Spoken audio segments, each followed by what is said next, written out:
Hello and welcome. Finally, we're back in the building. We're here at the Wellcome Collection. This is the reading room. My name is Alain Fusion Clapham, transformative storyteller.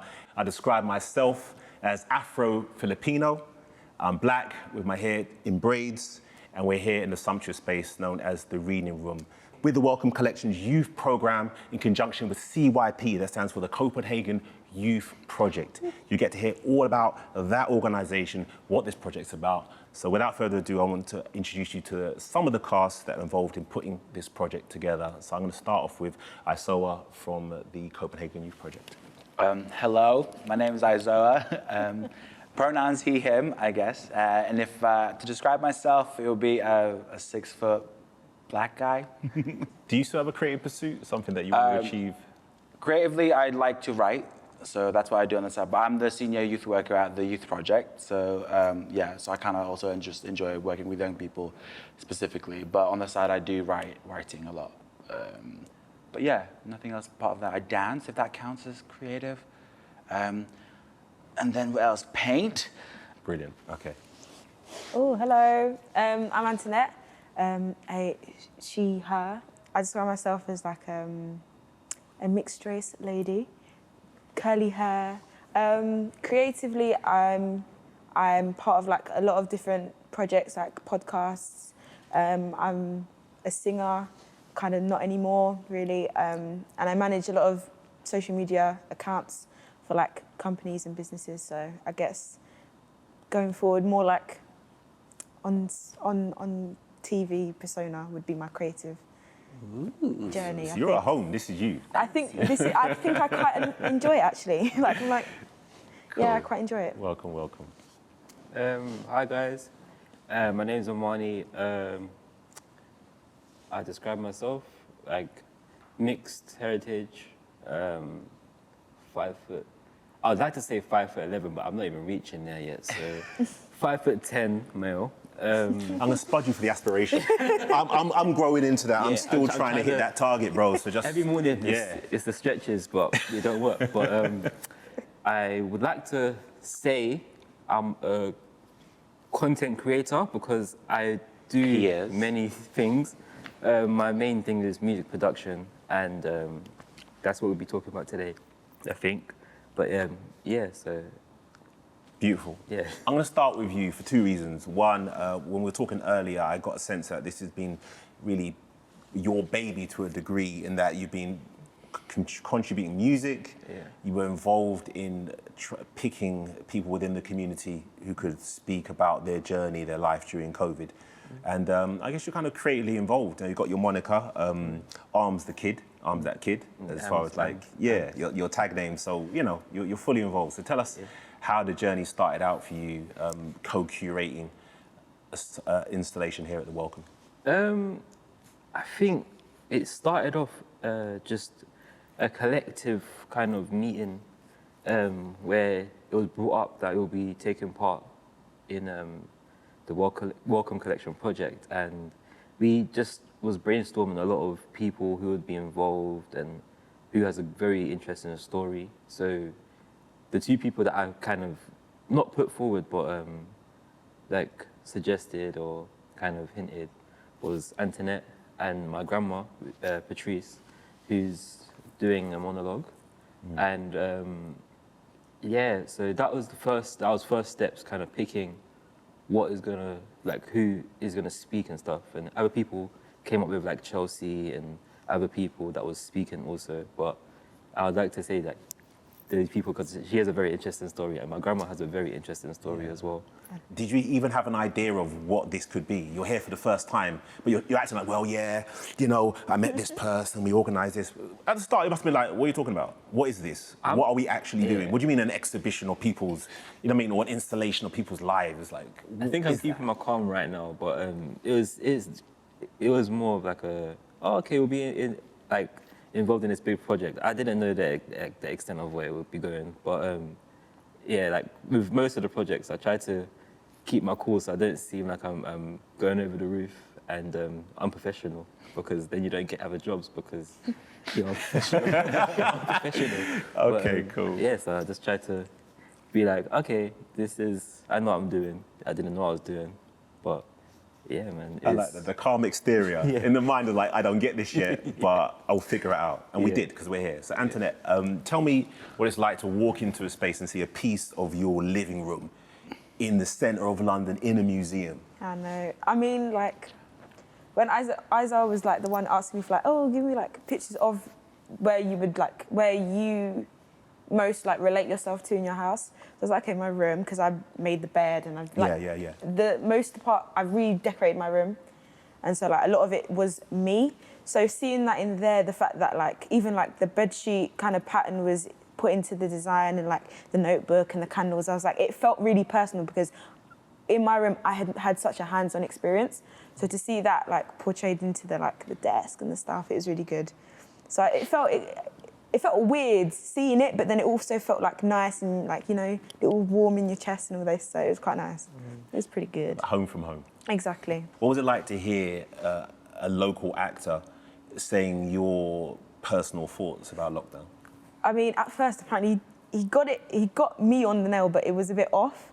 So I'm happy, like, it changed a little bit. I didn't know what it first sounded like, but it was good how I'm speaking now. I think he got pretty on point. Like, it's kind of jumpy everywhere and kind of just not really there. And, like, when you hear it, it doesn't make sense, but then the message is there, which I think is very much me.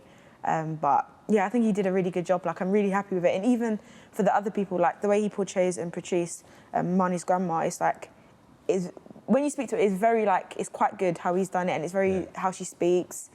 So, yeah, I would say he did a really good job with, like, all of them, not just mine, but brilliant. Especially mine, obviously. So you might hire him for the biopic, yeah? Of course, 100%. 100%. Okay, cool. Right, Mr. Mastermind. So what was it like, actually, first collaborating with Wellcome? It's been about a year now, hasn't it? Yeah, it was actually really interesting. It was really quite fun, and also just a different experience because I've never done that sort of work. Because I've always like worked with young people, but like I was a teacher, and then now I'm a youth worker. And then this level bit, which was like separate from being a youth worker, was quite a fun thing to then bounce between. I mean, like, I've looked on the website and I've worked a lot with a lot of young creatives, and they gravitate to what they know. A lot of them come into the space, they're like, yo, let me check out your studio. Or I want to do a podcast.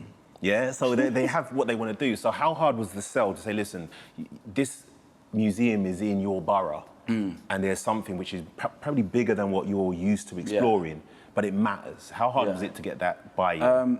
It actually wasn't that hard to get, because the young people, they love to do things anyway. So everything was always casual. So like even the first initial idea when we were creating it, it was just like, oh guys, do you want to come sit at the table? We have this idea.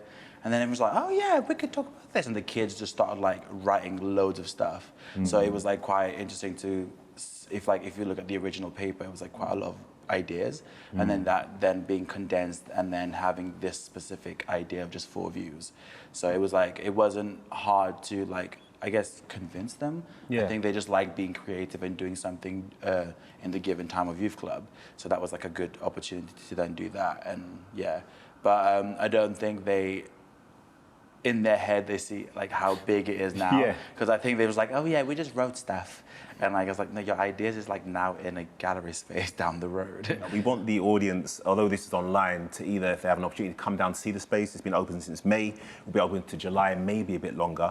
When you walk into the installation, which is part of the forum section, what you'll find is this kind of visual that leads you into the space. But once you walk around that visual, you'll see a poem performed by a poet by the name of Samuel King. And he really encapsulates a lot of the spirit of Black Lives Matter, a lot of the resilience and resistance needed to really thrive in this particular time. So we're going to show you a clip of that piece and dive a bit deeper into the story. The slave ship has sailed, yet our oppression is too ocean deep to see. History repeats itself if you're senseless to the message and neglect the lessons embedded between the lines. It seems I find we cease to find the reason to believe what lies beneath the grease and slime. We feed the lies with greed. At decent times, we reach our highs when we see the light. You free your mind when you release. Seek and see through the deceit. Seek freedom, achieve peace as you release the ties to that which seals your eyes. We try Sierra the future, but can't get the mask off the past. 1, 2 step forward and 3 steps back into the dark ages. What a time to be alive. We're not cowardice. We're just so divided, we're powerless. It's like we said, you've seen the video online, but it's well worth coming into the space. I think what makes it great is you can physically walk around and experience all the different tables and the designs and hear the stories in person. Now, there's no I in team, and it's taken a team to bring everyone to make this happen. So Language was a big part of this. Also, Moses Gomez Santos, who's the voiceover for all of the pieces. And as I mentioned, Samuel King, spoken word artist.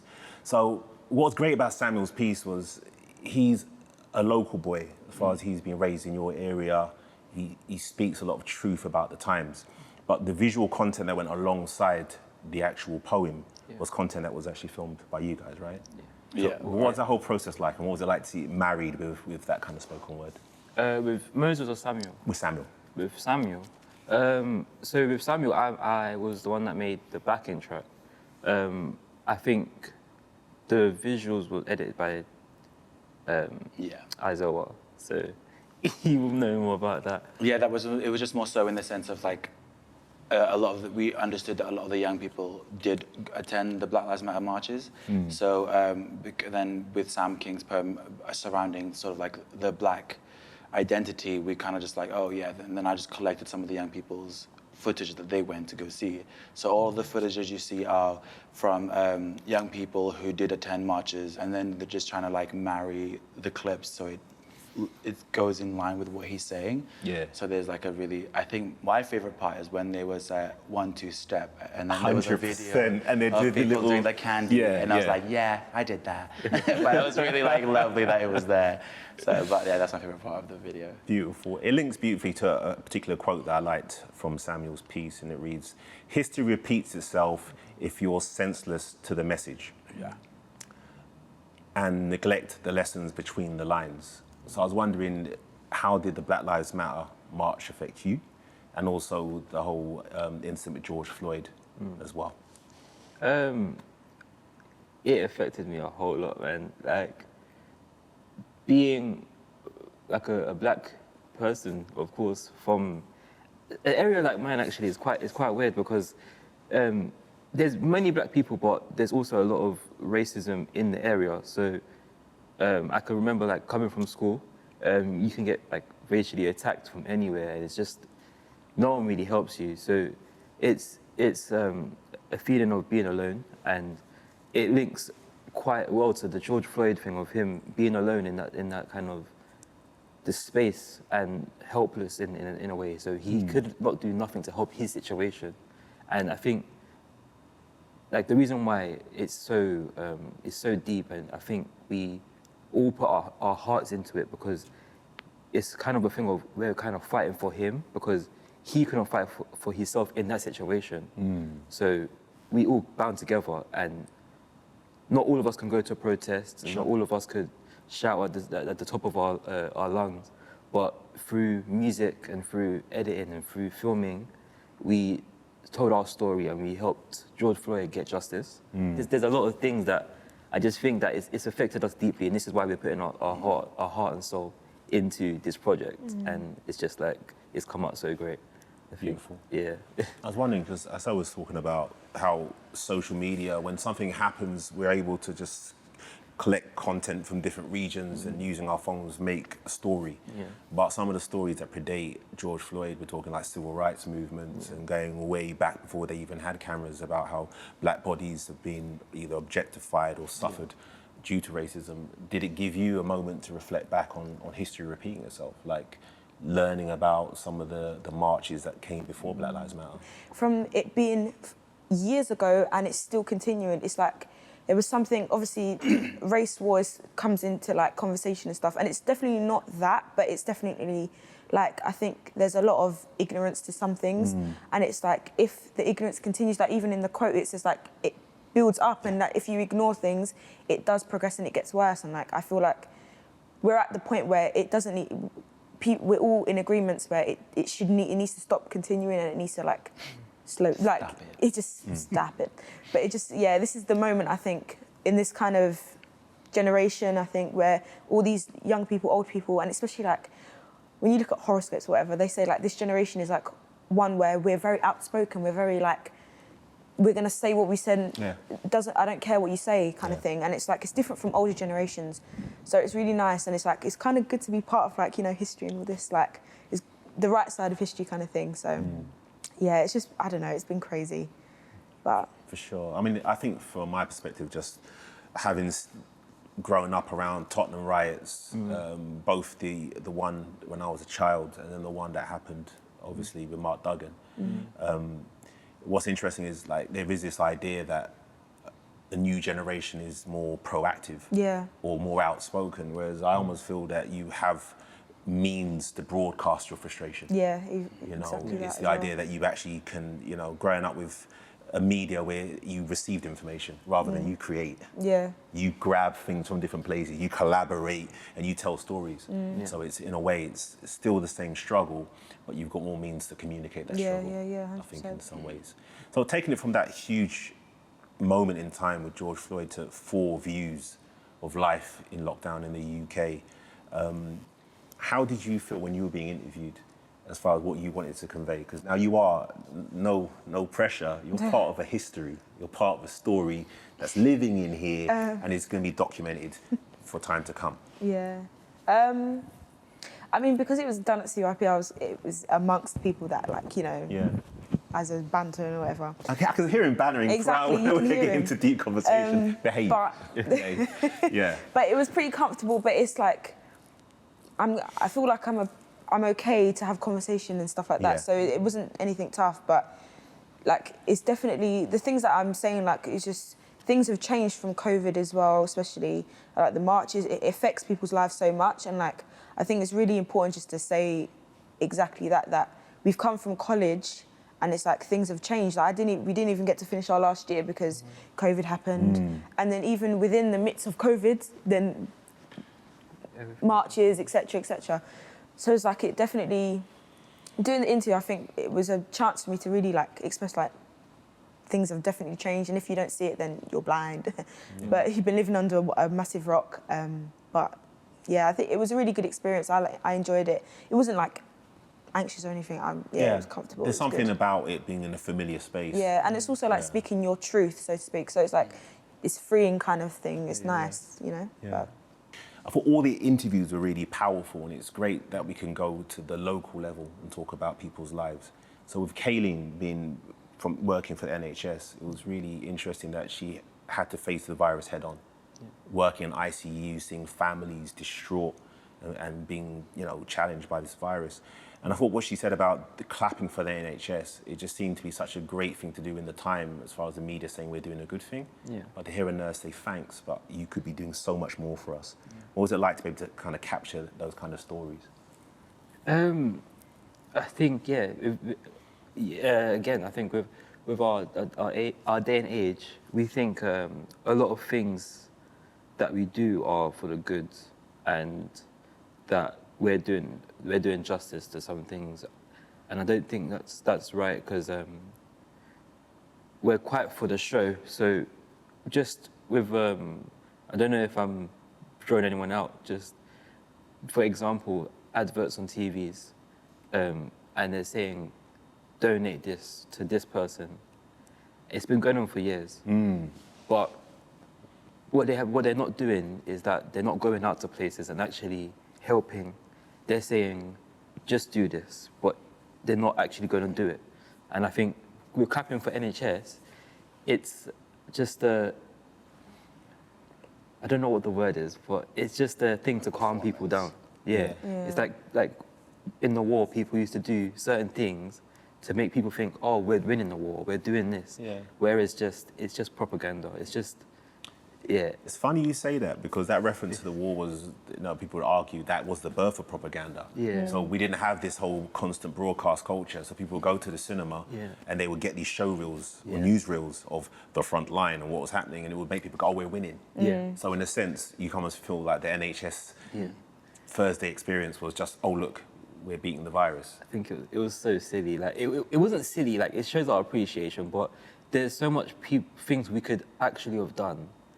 People that are out on the front line also doing food banks and going out and probably driving people to work and stuff like that. I think there could have been more stuff like that. Like, so instead of NHS working getting a bus and the train, there could be more people that like kind of sign up to be a cabbie or something and help them have a more enclosed journey to work. You know what I mean? It will help them be safe to get to work instead of going on a transport. So that's like one thing that could have been done instead of clapping for NHS. And it made out a joke as well, because people start doing stupidness with clapping for NHS. Yeah. And I think you're taking a very serious thing and making it into a joke once again, and it's not right. Some man like arms for a local MP, right? No.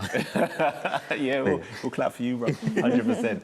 I mean, well, some of the characters, again, kind of was more from your world. So Chelsea was a youth worker talking about not having as much contact, worrying about the young people. Yeah. So I know you as, very extrovert, very connective. You bring a lot of joy to the workspace. So what was it like for you not being able to see these guys on a regular basis? Yeah, I thought it was just, I think if our role is based around helping young people, and then it's going to be hard to reach the young people that we're helping, it becomes like, so what do I do? Yeah. So like a lot of the time, I think throughout the pandemic, luckily, Steve managed to get us to like at least work part-time, because then at the beginning of the pandemic, we moved online. So it's creating like content for young people to engage with via social media or like through the website.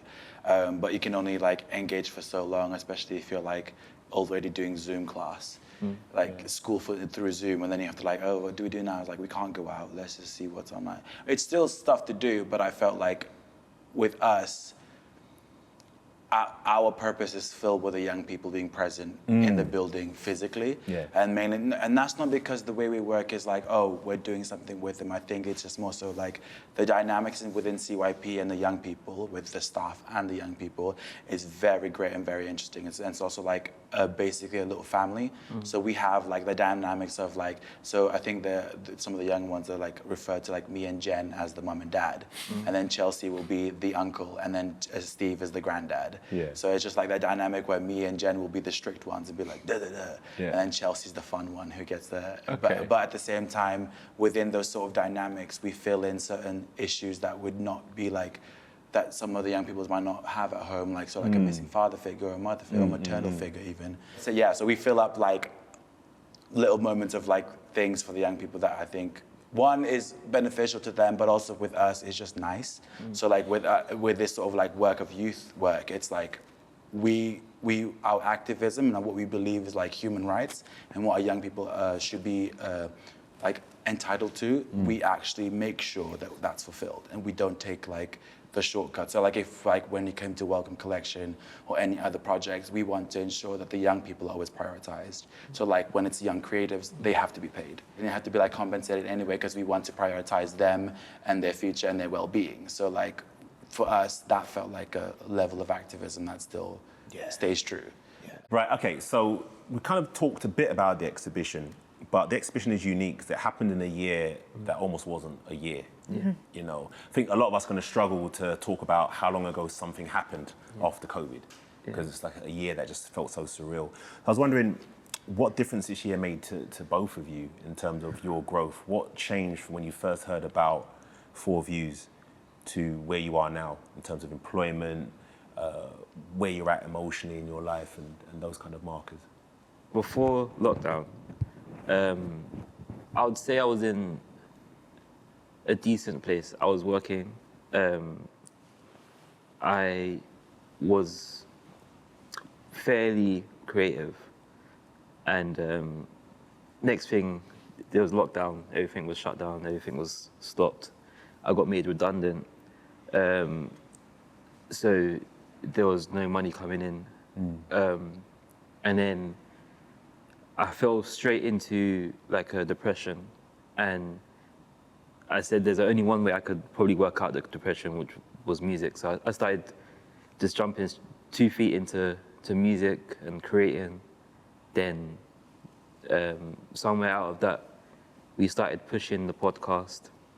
We started buying a lot of stuff for the podcast and like investing into the podcast, and that was kind of the saving day. It was like, okay, cool, we've got something to work for. Who's we, man? Shout out the broskies, man. Oh, well, so we have one person Yeah, here, random. Antonette. And we have Jure, which is at work. He's at work now. He's working. He's trying to get his money back up. And we have Richard. Richard's in uni right now studying for a music degree. And we have Jasmine also. Jasmine she's a part-time part in the podcast. And yeah, so we're trying to grow our team and we're trying to employ more people like ourselves, which is our creatives and interested in everything What's the podcast name, sorry? about that chat. So we talk about every up-and-coming project, like up-and-coming topics and Controversial, Yeah, some we spoke about Black Lives topics. Matter. We spoke about Free Palestine, and we speak about everything. I think the podcast as well, like, is a place where I personally would like people, like in my own personal projects, I want to create a place where people have an understanding that we all have opinions and it's like you may not agree, but this is my opinion. And like, I think that's a lot with the podcast. We have our opinions. If you don't agree, that's a shame kind of thing. Like, sorry, but... I get a sense that you can disagree with each other while doing the podcast. Yeah, which is 100%. part of the That power. happens It's all not the like time. a group of people saying, think this. Yeah, You're not yeah, saying, yeah, yo, yeah. hold on, Antonette. Like, I don't agree with you on that. We were able to have that as Conversation, part of the show. 100%. Powerful. I think that's a big part of it, and yeah, man. So literally, like through the lockdown, it was crazy. Yeah. Like my room was constantly a mess. It still is now, but it was constantly more of a mess. Can't blame COVID on that. No, but yeah, just like I just didn't know what I was doing. And then- Did you have to dig deep? Because I think that's the story Yeah, of yeah. all of us. Yeah, we all yeah, kind of hit a wall. Yeah. Some people didn't have their work colleagues. Some people didn't have work. They were furloughed. And for a lot of young people, your first step into the workplace was the step that was denied because those are the jobs that were first to go. But I see the smile on your face when you talk about the podcast. Like, was that really kind of like a sense of healing and connecting in a new way? Definitely. I think because it wasn't forced. Yeah. Like we were all literally in King's Cross and we were just like, that'll be fun. And then I think months later, we started in July, I think. So next month will be our Yeah, I think it was like a week later. year anniversary. Well, But yeah, so it wasn't forced, it was really nice and it was just friends, so it was cool. beautiful. Which kind of helps me kind of segue into a really important question because we're here in the centre of London, Wellcome Collection, Camden. About 3 or so miles away is CALLY. Same borough, different story. So tell us a bit about life in CALLY and if someone had never been there, how would you describe Caledonian Road and the manor? As someone that lives in the middle of Cali, like I live on the main stretch, and it's a place where 2 minutes down the road you can have £1 million houses where actors live and people and sportsmen or athletes live, and you walk down the hill and it's a strong word to say, but it's basically the scums because there's people getting just like stabbed, people getting shot in the head. Yeah, rest in peace to everyone. I know a lot of people that have been affected and it's very upsetting. And it's like, if you come to Cali, you might be brought to the nice area. Like same with every place, there is a nice area and there is the ghetto, basically. Cool. So, yeah. So I live in the ghetto bit, and it's not the best of places. It's like, yeah, it's just there's a lot of crime, there's a lot of phone snatches, there's a lot of gang activity. But we still try to kind of move on with it, and we're still trying to push each other up. We're trying to get some musicians out of the area. We're trying to kind of leave a lot of that stuff behind, and just become a community where it's more we support each other than bring each other down. And I think that's more of what Cali is coming to now. But there's still the bad side of it. And we don't turn an eye, because if you turn an eye to something, then it's going to affect you more because you're not paying attention to what the problem is. So you're just trying to push it under the carpet. But yeah, so I think that's the big part of like, yeah, I don't want to be going down that road, so I kind of pay attention to it so I could kind of move around it instead of walk straight into it blindly. If you know what I mean. It's like navigating the minefield. Yeah. Just having awareness of where those touch points are, the certain people, certain moments, certain connections could lead to certain avenues, and just being aware of that. Yeah.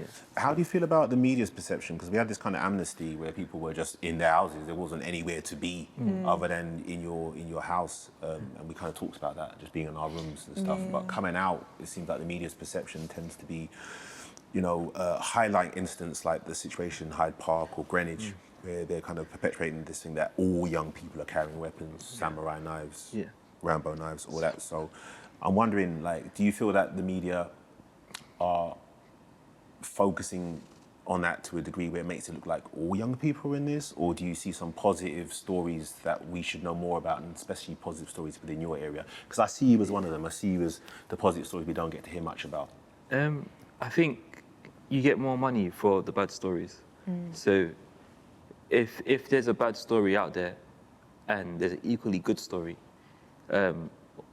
it's sad to say, but the media's always going to say the young boy got stabbed instead of the young boy got a scholarship. Yeah. So, I would say it's more of you have to understand what was bringing in people's money, because as a person, you probably support us and you probably understand where we're coming from, but someone that drives a Ferrari to work, they don't want to know about us. They want to know how I'm going to pay for my gas bill. They want to know how I'm going to pay for my Jeep.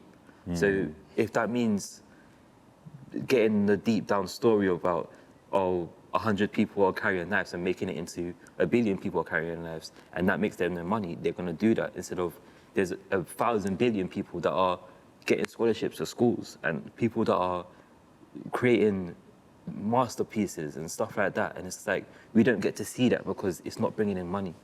So I think that's just my big point, and it's like everyone needs to know that there's 1 million people that's doing greatness out there, and it's like stop focusing on the media and what they're doing, because don't be blind to it, but just don't take whatever it is for gospel, because it's not. We're in a museum. Yeah. And we were speaking earlier, it's a space that you probably walked past, went on the bus past. Did you ever see that as a space you could enter as somebody who's as an audience member?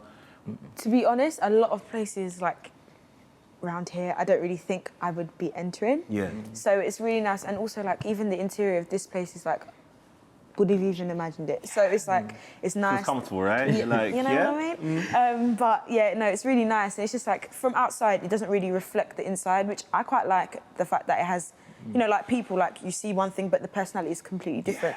So like I think this is it's really nice. So. But I didn't think I'd be here. Didn't even know it was here. So let's talk about, just kind of to bring it home, things are hidden in plain sight. These spaces, it's one of those curious buildings. I went to Tanzania like 3 years ago, and I was looking for Kilimanjaro, and the driver of the car was like, it's there. I was like, where? It's there. And I looked, and it was from there to there. It was like the complete vista. So in your face, you didn't see it. And this building and the building to, next to it, are all part of the Wellcome family, but we almost don't see these giant buildings. So I'm just wondering what it means to have had this moment. It's documented that CYP has been an instigator in bringing out the best in you. I will just vouch for that. We've had, how long has the organisation been effective for? About 12 years? 20 years now. Yeah, 20 years. 2001. It started 2001. Right. Yeah. So, they've been doing this from before you were here, and they continue to be that fixed point, that North Star for young people to navigate. And I'm just like, how does it change for you now, having been in this space, when you go back to ENDS and you say to the other people who are part of this exhibition, your friends from the podcast, we were at the Wellcome Collection.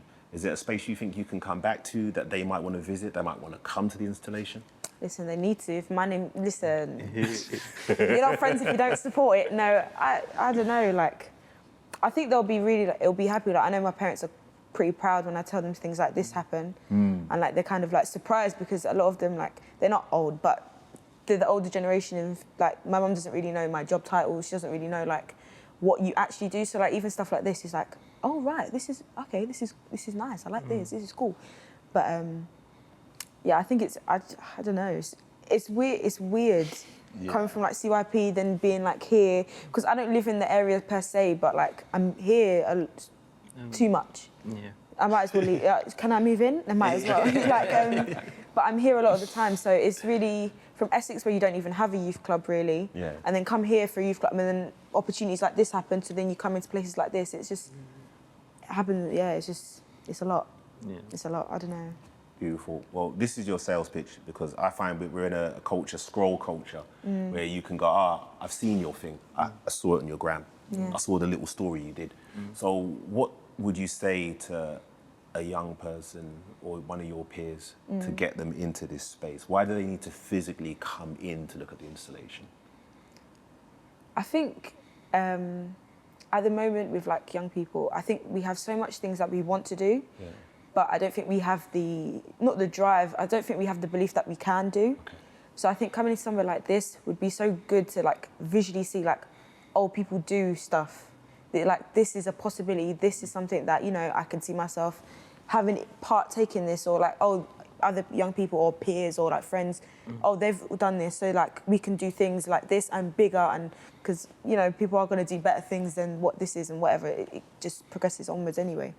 But I think it's just a good, like a lot of friends at the moment, a lot of people around me, like some people are doing really well, and like people in our age gap are like achieving big things, but there's also people that are in jobs and maybe that's not their preferred place in life. So I think places like this and like other projects that happen, it's just a really good avenue to go if that's something that you want to break out of. But yeah, I think it's a good.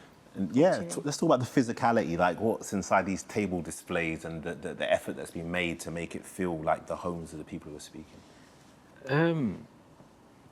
I think. Like you mentioned the box, the chocolate box, like the whole story of. I think like capturing everything that's in these actual things is actually wonderful, and I have to give props to everyone that was involved because. Hasina. Shouts out to Hasina and the team. Absolutely. There we go. I think the detail, it with my house, if you walked into my house, the first thing you're gonna see is just the old like cloths, like the tablecloths with patterns on it. They got that. You're gonna see the sewing kits because you have to fix our own clothes. They've got that. They got the chocolate box full of nothing but not chocolate. They've got that. But yeah, it's just like the details gone into. It's just crazy, and I think whoever comes and sees it, don't think, oh, this is just exaggeration. This is actually it. This is what it is, and this is how people are going through their life, and this is how like we live our life, and yeah, man. You know. So, okay, we're about to wrap up the session. I think it's important that the story continues. So I'm going to ask everyone just to tell us your closing remarks and shout out any socials so we can connect with you after this conversation. So Antonette. I think I'd just like to say thank you for the opportunity, first of all. Thank you to everyone that kind of made this happen kind of thing. From a year ago, again, it's like a kind of thought, and now it's into something physical, so that's really great. Thank you for that. Where to find me? I guess the About That Chat podcast, Marnie will say more about that. My Instagram, just Antonette.Bowen. Have a blog, it's all in the link in the bio, so just click that and you'll see it. But yeah, that's about it for me, I think. Power. Yeah, guys, I just want to say thank you for letting me take part in this project. And you can find my personal Instagram, Am's That Kid, which I do production, and for all of like what you've seen about the podcast, at DSG Entertainment. DSG stands for Don't Stop Grinding and Entertainment, and the podcast is called About That Chat. You'll find everything on DSG. Thanks, guys. Amazing. Okay, and it's all pivotal that we get to know more about CYP. So how can we get young people to be involved? And when it comes to, well, it's been an interesting exhibition altogether. I think it's just important to allow representation in every single spaces. So if you want young people to be entering your spaces, make sure you cater to them and make sure you provide space for them, an opportunity. And as for us from Copenhagen Youth Project, it's been a very exciting project to be involved with, and we're very thankful for yeah, all the work that everyone's been doing. And big thank you to all the teams involved. Shout out to Language, shout out to the great poet Samuel King, also Moses Gomez Santos, both local participants who helped bring the project to life. Welcome Collection's youth participation team, big thank you to Hasina and everybody involved in the program. And of course, we can't forget the AV team who make us look and sound good. So yeah, the story continues. Make sure you subscribe to the platform, make sure you drop some comments, make sure you like what you've heard. And as we said, just be part of the conversation. Tell us how your pandemic was and tell us how you feel and what your thoughts are about what you've heard. And thank you for joining us.